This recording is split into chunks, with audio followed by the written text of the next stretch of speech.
Welcome to A Word of Hope. I'm Brother Edward coming to you from Madison, Wisconsin on this Thursday and the 32nd week of Ordinary Time. Today's Gospel from St. Luke, it brings up an important question that often we don't meditate on enough, in my opinion. The Pharisees asked Jesus, "When will the kingdom of God come?" And Jesus replies, "The kingdom of God cannot be observed, and no one will announce it.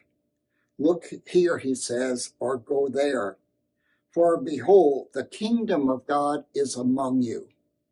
And one of the great themes of Jesus' mission in his preaching is the kingdom of God. And he speaks about that the kingdom of God is among us. So one of the things that we can discern from his statement is that the unfolding of God's plan for humanity and all of creation is already taking place in our daily lives. It's not only something that will be in its fullness in the future when Jesus comes again and judges the living and the dead, and we are absorbed into the mystery of the kingdom of God totally. But we are now living in the kingdom. We are now living the life of the Beatitudes in our daily endeavors.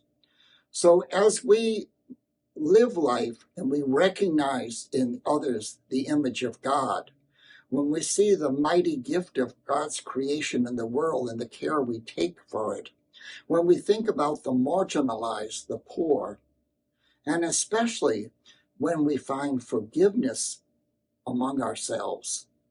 And finally, when we realize that only God is God. When those things are realized in word and deed, then the kingdom of God is flourishing among us. It's not an abstraction or a vague concept, but it's a lived reality that finds its expression in the most mundane, ordinary things of our life.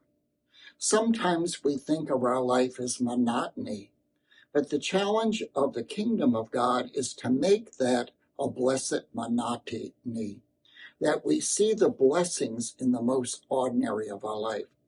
We speak through the last 32 weeks of ordinary time, and that's what's the ordinariness of our time, is that we live, we preach, we act, and we love in the context of the kingdom of God unfolding in human history among us.